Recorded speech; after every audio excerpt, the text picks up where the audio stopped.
Hello everyone, welcome to news navigator programme of Shankara S academy.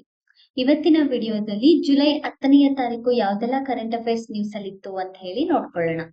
So ಈ current affairs ಅಲ್ಲಿ ಇವತ್ತಿನ ದಿನದಲ್ಲಿ ಯಾವ್ದೆಲ್ಲದನ್ನು ಕೂಡ ನಾವು ಕವರ್ ಮಾಡ್ತಾ ಇದೀವಿ ಅಂತ ಹೇಳಿದ್ರೆ, ಮೊದಲನೆಯ ಟಾಪಿಕ್ ಬಂದ್ಬಿಟ್ಟು ದೃಷ್ಟಿ 10. ಇದೊಂದು ಸ್ಟಾರ್ ಲೈನರು, ಇದ್ರ ಬಗ್ಗೆ ಓದ್ಕೊಳ್ತೀವಿ.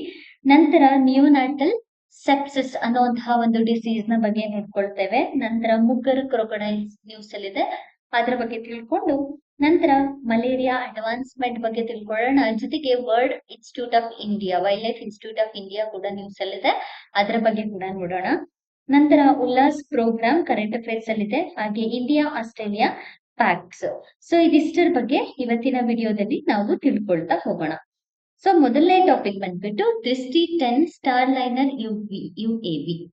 ಇದೊಂದು advanced indigenously unmanned aerial vehicle. UAV ಅಂತ ಹೇಳಿದ್ರೆ unmanned aerial vehicle. Adani defence and aerospace ಅವರಿಂದ ಇದನ್ನ ಬಿಲ್ಡ್ ಮಾಡಲಾಗಿದೆ. ಇಂಟೆಲಿಜೆನ್ಸು, ಸರ್ವಿಲಿಯನ್ಸು ಮತ್ತೆ ಗೋಸ್ಕರ ಇದನ್ನ ಬಿಲ್ಡ್ ಮಾಡಿರೋದು ಅಥವಾ ಡಿಸೈನ್ ಮಾಡಲಾಗಿದೆ. ಇದೊಂದು ಭಾರತದ ಮ್ಯಾರಿಟೈಮ್ ಬಾರ್ಡರ್ ಸೆಕ್ಯೂರಿಟಿ ಕೆಪಬಿಲಿಟಿಯನ್ನ ಎನ್ಹಾನ್ಸ್ ಮಾಡೋದಕ್ಕೋಸ್ಕರ ತಂದಿರುವಂತಹ ಮಿಷನ್ ಆಗಿದೆ. ನಂತರ ಮಾಲೆ ಕ್ಲಾಸ್ UAV, ಇದು medium altitude long insurance UAV, ಅಂದ್ರೆ 10,000 to 30,000 ಫೀಟ್ ರೀಚ್ ಆಗುವಷ್ಟು ಕೆಪಾಸಿಟಿಯನ್ನ ಇದು ಹೊಂದಿದೆ. ಹೈ ಅಂದ್ರೆ 10,000 to 30,000 ಹೈ ಫ್ಲೈ ಆಗುವಂತಹ ಕೆಪಾಸಿಟಿಯನ್ನ ಇದು ಹೊಂದಿದೆ. ಅಂಡ್ ಮೇಜರ್ಲಿ 36 hours ಕಂಟಿನ್ಯೂಸ್ ಆಗಿ ಫ್ಲೈ ಆಗುವಂತಹ ಕೆಪಾಸಿಟಿ ಇದರಲ್ಲಿ ಕಾಣಬಹುದು. ನೆಕ್ಸ್ಟ್, ಇದು 450 kg ಹೆವಿ ಪೊಟೆನ್ಶಿಯಲ್ಸ್ ಇಕ್ವಿಪ್ಮೆಂಟ್ ಅನ್ನ ಕ್ಯಾರಿ ಮಾಡೋ ಕೆಪಾಸಿಟಿ ಹೊಂದಿದೆ. ನ್ಯಾಟೋ ಸ್ಟನಾಗ್ 4671 ಸರ್ಟಿಫಿಕೇಟ್ ಅನ್ನ ಕೂಡ ಹೊಂದಿದೆ. ರೇರ್ ಮಿಲಿಟರಿ ಡ್ರೋನ್ಸ್ ಅನ್ನ ಹೊಂದಿರೋದು ಇದರ ಮುಖ್ಯ ಫೀಚರ್ಸ್ ಗಳು. ಸೊ ಇದರ ಮೇಲೆ ಒಂದು ಕ್ವಶನ್ ನೋಡೋಣ. Consider the following statement regarding the Drishti 10 star liner. It is high altitude long endurance unmanned aerial vehicles. Next, ಇದು ರಾಂಗ್, ಹೈ ಆಲ್ಟಿಟ್ಯೂಡ್ ಅಲ್ಲ, ಕರೆಕ್ಟ್ ಅಲ್ಲ. So next, it is certified according to NATO STANAG 4671, ಇದು ಸರಿಯಾದ ಉತ್ತರ. Next, third one, it was completely indigenously build without technological transfer, ಇದು wrong. So answer ಬಂದು 2 only is the right answer. Next, third one ಬಂದ್ಬಿಟ್ಟು second concept ಬಂದ್ಬಿಟ್ಟು neonatal sepsis. Neonatal sepsis international neonatal sepsis 1 trial ನ evaluate ನ ಮಾಡಲಾಗಿದೆ. Life saving antibiotic combinations ನ use ಮಾಡಿ ಇದನ್ನ ಕಂಟ್ರೋಲ್ ಮಾಡಬಹುದು ಅಂತ ಹೇಳಲಾಗಿದೆ. ಅಂಡ್ ಭಾರತದಲ್ಲಿ ಇದು ನಿಯೋನಾಟಲ್ ಸೆಪ್ಸಿಸ್ ನ ಕಂಟ್ರೋಲ್ ಮಾಡೋದಕ್ಕೆ ತುಂಬಾನೇ ಇಲ್ಲಿ ತನಕ ಟ್ರಯಲ್ ನಡೀತಾ ಇತ್ತು. ಅದನ್ನ ಈಗ first baby being recruited at the JIPMER in Puducherry. Neonatal sepsis ಅನ್ನೋದು ಒಂದು life threatening disease, blood stream infection. Usually ಚಿಕ್ಕ ಮಕ್ಕಳಿಗೆ ಬೇಗನೆ ಹರಡುತ್ತೆ. ನಿಯೋನಾಟಲ್ ಹೆಸರಲ್ಲೇ ಇದೆ ಅಲ್ಲ, ಕರೆಕ್ಟ್ ಅಲ್ವಾ? ನೆಕ್ಸ್ಟ್, ಈ ಬೇಬೀಸ್ಗೆ 90 days ಅಲ್ಲಿ ಅಟ್ಯಾಕ್ ಆಗುತ್ತೆ. ಯೂಶಲಿ ಪ್ರಿಮೆಚ್ಯೂರ್ ಅಥವಾ ಲೋ ಬರ್ತ್ ವೇಟ್ ಇರುವಂತಹ ಇನ್ಫ್ಯಾಂಟ್ಸ್ ಗಳಿಗೆ, ಅಂದ್ರೆ ಇಮ್ಯುನಿಟಿ ಪವರ್ ಜಾಸ್ತಿ ಇರಲ್ಲ, ಆ ರೀತಿಯಾದಂತಹ ಬೇಬೀಸ್ ಗಳಿಗೆ ಬೇಗನೆ ಅಟ್ಯಾಕ್ ಆಗುತ್ತೆ. ಅಂಡ್ ಡೆತ್ ರೇಟ್ ಬಂದ್ಬಿಟ್ಟು 30% to 50%. ನೆಕ್ಸ್ಟ್, ಇದು ಬ್ಯಾಕ್ಟೀರಿಯಾ ಇಂದ ಹರಡುವಂತಹ ರೋಗ, ಬ್ಯಾಕ್ಟೀರಿಯಲ್ ಇನ್ಫೆಕ್ಷನ್. ಈಕೋಲಿ ಬ್ಯಾಕ್ಟೀರಿಯಾ ಅಂದ್ರೆ ಎಸ್ಚೆರಿಷಿಯಾ ಕೋಲಿ ಅಂತ ಹೇಳಿದೆಯಲ್ಲ ಅದು, ಅಥವಾ ಲಿಸ್ಟೇರಿಯಾ, ಮತ್ತೆ ಸ್ಟ್ರೆಪ್ಟೋಕಾಕಸ್ ಸ್ಟ್ರೇನ್ಸ್, ಹೀಗೆ ಬೇರೆ ಬೇರೆ ಬ್ಯಾಕ್ಟೀರಿಯಾಸ್ ಇಂದ ಈ ಒಂದು ನಿಯೋನಾಟಲ್ ಸೆಪ್ಸಿಸ್ ಹರಡುತ್ತೆ. Even herpes simplex virus, HSV ಅಂತ ಹೇಳಿ ಕರಿತೀವಲ್ಲ, ಇದರಿಂದ ಕೂಡ ಈ ಒಂದು ನಿಯೋನಾಟಲ್ ಸೆಪ್ಸಿಸ್ ಹರಡುತ್ತೆ ಹೊಸ ಮಕ್ಕಳಿಗೆ, ಅಂದ್ರೆ ಆಗ ಅಷ್ಟೇ ಹುಟ್ಟಿರುವಂತಹ ಮಕ್ಕಳಿಗೆ. ಯೂಶಲಿ ನಿಯೋನಾಟಲ್ ಸೆಪ್ಸಿಸ್ ನ 2 ರೀತಿಯಲ್ಲಿ ನಾವು ಕಾಣಬಹುದಾಗುತ್ತೆ. ಒಂದು early onset sepsis. Early onset sepsis ಅಂದ್ರೆ ಇದು 72 hours ಅಲ್ಲಿ ಮಗುಗೆ ಅಟ್ಯಾಕ್ ಆಗುತ್ತೆ. ಯೂಶಲಿ ಮೆಟರ್ನಲ್ ಜೆನಿಟಲ್ ಟ್ರ್ಯಾಕ್ಟ್ ಇಂದಾನೆ ಬಂದಿರುತ್ತೆ. Next, later onset sepsis. Later onset sepsis 72 hours ಆದ್ಮೇಲೆ ಅಟ್ಯಾಕ್ ಆಗುತ್ತೆ. Either health care associated infections ಇಂದ ಅಥವಾ ಅಕ್ವೈರ್ಡ್ ಇನ್ಫೆಕ್ಷನ್ಸ್ ಇಂದ ಆಗುತ್ತೆ. ಅಂಡ್ ಇದರ ಸಿಂಪ್ಟಮ್ಸ್ ಬಂದ್ಬಿಟ್ಟು ಬೇಬಿ ಟೆಂಪರೇಚರ್ ಚೇಂಜ್ ಆಗೋದು, ಫೀವರ್ ಬರೋದು, breathing problems, low blood sugars ಆಗಿರ್ಬೋದು ಅಥವಾ low or fast heart rate ಆಗಿರ್ಬೋದು, ವಾಮಿಟಿಂಗ್, ಎಲ್ಲೋ ಸ್ಕಿನ್ಸ್, ಈ ತರ ಎಲ್ಲ ಆಗತ್ತಲ್ಲ, ಇದನ್ನ ಇದರ ಸಿಂಪ್ಟಮ್ಸ್ ಗಳಾಗಿದೆ ಅಂಡ್ ಇದು ಕ್ಯೂರಬಲ್ ಡಿಸೀಸ್. ಸೊ ಇದಿಷ್ಟು ನಿಯೋನಾಟಲ್ ಸೆಪ್ಸಿಸ್ ನ ಬಗ್ಗೆ. With reference to neonatal sepsis, consider the following statement. First one, it is generally occur in babies who are under 90 days old. Correct. Next, second one, early onset sepsis typically present 72 hours of life. Wrong idu. Next, third one, the sepsis 1 trial aims to evaluate life-saving antibiotic combination for this condition. Idu sariyada uttara. So answer bandu idakke 1 and 3 only is the right answer. Next topic muggers. ರಾಜಸ್ಥಾನ್ನ ಚಂದ್ರೋಳಿ ಅನ್ನುವಂತಹ river ಅಲ್ಲಿ ಮುಗ್ಗರ್ಸ್ ಗಳ population decline ಆಗ್ತಿರುತ್ತೆ. ಅದು ಯಾಕೆ ಅಂತ ಹೇಳ್ಬಿಟ್ಟು ಇತ್ತೀಚೆಗೆ ಕಂಡುಹಿಡಿದಿದ್ದಾರೆ. ಈಗ ಆಲ್ರೆಡಿ ಯೂಸೇಜ್ ಮತ್ತೆ ಮ್ಯಾನುಫ್ಯಾಕ್ಚರಿಂಗ್ ಅನ್ನ ಅಲ್ಡ್ರಿನ್ ಅನ್ನುವಂತಹ ಒಂದು ಪೆಸ್ಟಿಸೈಡ್ ಅನ್ನ ನಾವು ಆಲ್ರೆಡಿ ಬ್ಯಾನ್ ಮಾಡಿದ್ದೀವಿ. ಆ ಒಂದು ಪೆಸ್ಟಿಸೈಡ್ ನ ಡಿಸ್ಚಾರ್ಜ್ ಇಂದ ಮುಗ್ಗರ್ಸ್ ಕ್ರೊಕೊಡೈಲ್ಸ್ ಡೆತ್ ಆಗ್ತದೆ ಅಂತ ಹೇಳಿ ಗೊತ್ತಾಗಿದೆ. ಸೊ ಮುಗ್ಗರ್ಸ್ ಕ್ರೊಕೊಡೈಲ್ ಬಂದ್ಬಿಟ್ಟು ಫ್ರೆಶ್ ವಾಟರ್ ಕ್ರೊಕೊಡೈಲ್ಸ್. ಯೂಶಲಿ ಭಾರತದಲ್ಲಿ ತುಂಬಾ ಕಡೆ ನಾವು ಈ ಒಂದು ಮುಗ್ಗರ್ಸ್ ಗಳನ್ನ ನೋಡಬಹುದಾಗುತ್ತೆ. ಅಂಡ್ ಇಂಡಿಯನ್ ಸಬ್ ಕಾಂಟಿನೆಂಟ್ ಜೊತೆಗೆ ಶ್ರೀಲಂಕಾ, ಇರಾನ್, ಪಾಕಿಸ್ತಾನ್, ಇಂಡಿಯನ್ ಸಬ್ ಕಾಂಟಿನೆಂಟ್ ಜೊತೆಗೆ ಶ್ರೀಲಂಕಾ, ಇರಾನ್, ಪಾಕಿಸ್ತಾನ್, ನೇಪಾಳ್, ಹೀಗೆ ಬೇರೆ ಬೇರೆ ರೀಜನ್ಸ್ ಅಲ್ಲೂ ಕೂಡ ನಾವು ನೋಡಬಹುದಾಗುತ್ತೆ. ಅಂಡ್ ಇದೊಂದು ವಲ್ನರಬಲ್, IUCN ನಲ್ಲಿ ವಲ್ನರಬಲ್ ಕ್ಯಾಟಗರಿಗೆ ಸೇರಿದೆ. ಕಾರ್ನಿವೋರಸ್ ಸ್ಪೀಸೀಸ್, ಫಿಶ್ ಮತ್ತೆ ಫ್ರಾಕ್ಸ್ ಅನ್ನ ತಿಂದು ಬದುಕುವಂತಹ ಸ್ಪೀಸೀಸ್ ಇದು. ಸೈಟ್ಸ್ ಅಲ್ಲಿ ಅಪೆಂಡಿಕ್ಸ್ 1 ಅಲ್ಲಿ ಇಟ್ಟಿದ್ದಾರೆ. ವೈಲ್ಡ್ ಲೈಫ್ ಪ್ರೊಟೆಕ್ಷನ್ ಆಕ್ಟ್ 1972 ಅಲ್ಲಿ ಸ್ಕೆಡ್ಯೂಲ್ 1 ಅಲ್ಲಿ ಇಟ್ಟು ಪ್ರೊಟೆಕ್ಷನ್ ಮಾಡ್ತಾ ಇದ್ದಾರೆ. ಸೊ ಇದಿಷ್ಟು ಮುಗ್ಗರ್ಸ್ ಕ್ರೊಕೊಡೈಲ್ ನ ಬಗ್ಗೆ. ಒಂದು ಕ್ವಶನ್ ನೋಡ್ಕೊಳ್ಳೋಣ. Under the following statement regarding the muggers crocodile, it is predominantly found in salt water estuary and habitats. ಇದು ರಾಂಗ್, ಯಾಕಂದ್ರೆ ಇದು ಫ್ರೆಶ್ ವಾಟರ್ ಕ್ರೊಕೊಡೈಲ್ ಹೌದಲ್ಲ. So next, it is listed critically endangered ಅಲ್ಲ, already ಇಲ್ಲಿ ನೋಡಿದ್ವಿ, ಇದನ್ನ vulnerable list ಅಲ್ಲಿ ಇಡಲಾಗಿದೆ. Next, aldrin and organochlorine pesticide can severely impact the nervous system. ಇದು ಸರಿಯಾದ ಉತ್ತರ. ಸೊ ಆನ್ಸರ್ ಬಂದ್ಬಿಟ್ಟು 3 only is the right answer. Malaria concept ಗೆ ಹೋಗೋದಕ್ಕಿಂತ ಮುಂಚೆ wildlife institute of India ಬಗ್ಗೆ ನೋಡ್ಕೊಳ್ಳೋಣ. 28ನೇ wildlife institute of India ಈಗ ತನ್ನ ಮೀಟಿಂಗ್ ಅನ್ನ ಕನ್ಕ್ಲೂಡ್ ಮಾಡಿದೆ.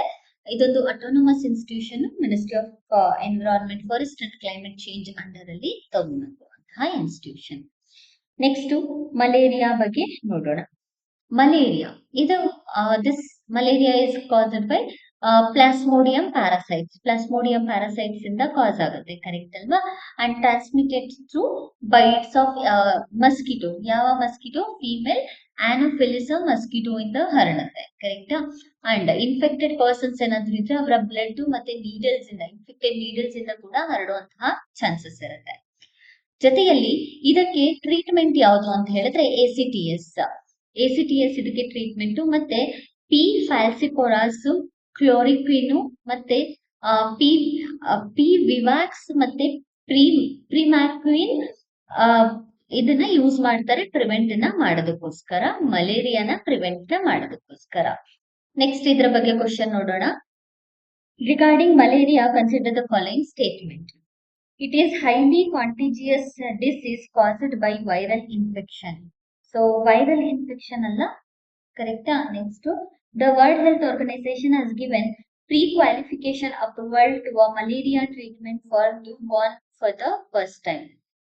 ಇದು ಸರಿಯಾದ ಉತ್ತರ. Next, third one, chloroquine is administered to prevent relapses P vaccine infection. ಇದು ರಾಂಗ್. ಸೊ ಆನ್ಸರ್ ಬಂದು 2 only is the right answer. Next Ullas programme ಬಗ್ಗೆ ನೋಡೋಣ. ಉತ್ತರಾಖಂಡ್ ಭಾರತದ 6ನೆಯ ಫುಲ್ಲಿ ಲಿಟ್ರೇಟ್ ಸ್ಟೇಟ್ ಆಗಿ ಹೊರಹೊಮ್ಮಿದೆ under the national education policy 2020 and Ullas programme. So Ullas ಅಂತ ಹೇಳಿದ್ರೆ full form ಏನು ಅಂದ್ರೆ ಅಂಡರ್ ಗ್ರಾಜುಯೇಟೆಡ್. ಉಲ್ಲಾಸ್ ಅಂತ ಹೇಳಿದ್ರೆ full form understanding life long learning for all in society programme ಅಂತ ಹೇಳಿ ಅರ್ಥ ಉಲ್ಲಾಸ್ ಅಂತ ಹೇಳಿದ್ರೆ. ಉಲ್ಲಾಸ್ ಇದು centrally sponsored scheme which align with national education policy 2020. ಇದು 15 ವರ್ಷದ ಮಕ್ಕಳನ್ನ ಎಂಪವರ್ ಮಾಡುತ್ತೆ. ಯಾರೆಲ್ಲ ಫಾರ್ಮಲ್ ಸ್ಕೂಲಿಂಗ್ ನ ಮಿಸ್ ಮಾಡ್ತಿರ್ತಾರೆ ಅವರನ್ನು ಕೂಡ ಎಂಪವರ್ ಮಾಡ್ಲಿಕ್ಕೆ ಉಲ್ಲಾಸ್ ಸ್ಕೀಮ್ ಅನ್ನ ತರಲಾಗಿದೆ. Reading, writing, numeracy, skill, life skills ಹೀಗೆ ಬೇರೆ ಬೇರೆ ಏರಿಯಾಸ್ ಅನ್ನ ಫೋಕಸ್ ಮಾಡುತ್ತೆ. 2022 ಮತ್ತೆ 27 ಸಮಯದಲ್ಲಿ ಇದನ್ನ ಇಂಪ್ಲಿಮೆಂಟೇಷನ್ ಮಾಡ್ತಾ ಇದ್ದಾರೆ. ಇದರ ಟಾರ್ಗೆಟ್ ಫೌಂಡೇಶನಲ್ ಲಿಟ್ರಸಿ ಮತ್ತೆ ನ್ಯೂಮರಸಿಯನ್ನ ಪ್ರೊವೈಡ್ ಮಾಡೋದು. ಯಾರಿಗೆ ಅಂತ ಹೇಳಿದ್ರೆ 5 crore ಲರ್ನರ್ಸ್ ಗಳಿಗೋಸ್ಕರ ಈ ಪ್ಲಾಟ್ಫಾರ್ಮ್ ನ ತರಲಾಗಿದೆ. ಅಂಡ್ 1 ಕೋಟಿ ಲರ್ನರ್ಸ್ ಪರ್ ಇಯರ್ ಇದರಲ್ಲಿ ಯೂಸ್ ಮಾಡ್ತಾ ಇದ್ದಾರೆ. ಸರ್ಟಿಫೈಡ್ ಕೋರ್ಸ್ ಅನ್ನ ಕೂಡ ತಗೊಳ್ತಾ ಇದ್ದಾರೆ. And online teaching, learning and assessment system ಅನ್ನ ಕೂಡ ಇದರಲ್ಲಿ ಅಳವಡಿಸಲಾಗಿದೆ. ಯಾವ್ದ್ರಲ್ಲಿ? ಉಲ್ಲಾಸ್ನ ಪ್ರೋಗ್ರಾಮ್ ಅಲ್ಲಿ ಹಾಲಿಸ್ಟಿಕ್ ಡೆವಲಪ್ಮೆಂಟ್ ನ ಮಾಡೋದಕ್ಕೋಸ್ಕರ. ಸೊ ಇದಿಷ್ಟು ಉಲ್ಲಾಸ್ ಪ್ರೋಗ್ರಾಮ್ ನ ಬಗ್ಗೆ. Consider the following statement about Ullas program. It is centrally sponsored initiative aligned with National Education Policy 2020. Sir. Next. It aims to empower out of school children aged between 6 to 14 years. So, Allah, idu wrong. Next. Its goal include providing foundational literacy to 5 crore learners. Idu sariyada uttara. So answer bandu 2 and 3 only is the right answer. Next, India-Australia Pacts.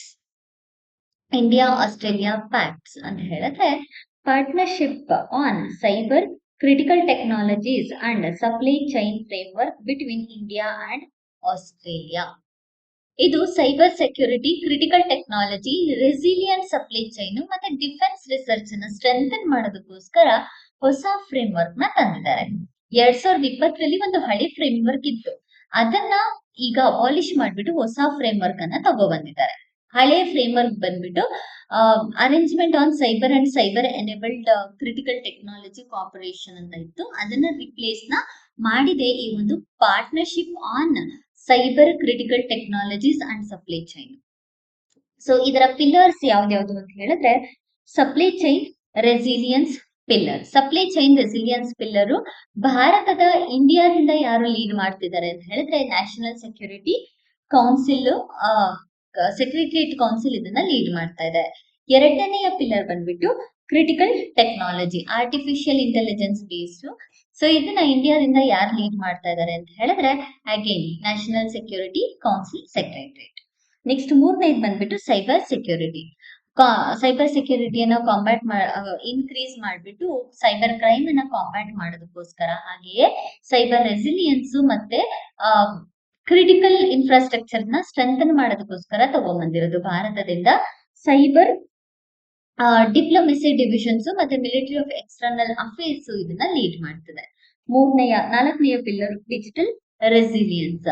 ಈ digital resilience ಅಲ್ಲಿ digital public infrastructure cooperation expand ಮಾಡೋದಕ್ಕೋಸ್ಕರ ಭಾರತದಾದ್ಯಂತ ಮತ್ತೆ Indo Pacific region ಆದ್ಯಂತ ಇದನ್ನ ತಗೊಂಡ್ಬರ್ಬೇಕು ಅನ್ನೋದು ಇದರ ಮುಖ್ಯ ಉದ್ದೇಶ.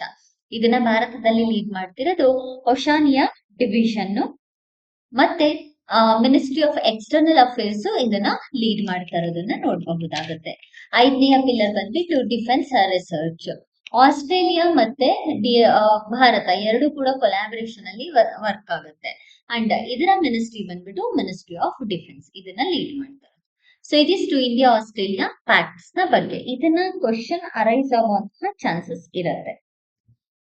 ನೆಕ್ಸ್ಟ್ ಇದ್ರ ಮೇಲೆ ಒಂದು ಕ್ವಶನ್ ನೋಡ್ಕೊಳ್ಳೋಣ. Consider the following statement regarding facts. It is a new bilateral framework established between India and United States. Wrong. ಯಾಕಂದ್ರೆ ಇದು ಇಂಡಿಯಾ ಮತ್ತೆ ಯುನೈಟೆಡ್ ಸ್ಟೇಟ್ ಅಲ್ಲ, ಇಂಡಿಯಾ ಮತ್ತೆ ಆಸ್ಟ್ರೇಲಿಯಾ ನಡುವೆ ಬಂದಿರೋದು. It includes a dedicated pillar for supply chain resilience and diversification. ಇದು ಸರಿ. Third option, it aims to expand cooperation in digital public infrastructure across the Indo-Pacific. ಇದು ಕೂಡ ಸರಿ. ಸೊ ಆನ್ಸರ್ ಬಂದು 2 and 3 only is the right answer. ಇದಿಷ್ಟು July 10ನೇ ತಾರೀಕು ಇದ್ದಂತಹ current affairs. ಇದೇ ರೀತಿಯಾದಂತಹ ಹೆಚ್ಚಿನ ವಿಡಿಯೋಸ್ಗಾಗಿ ನಮ್ಮ ಚಾನೆಲ್ ನ ಶೇರ್ ಮಾಡಿ ಮತ್ತೆ ಸಬ್ಸ್ಕ್ರೈಬ್ ಮಾಡಿ. Thank you for watching.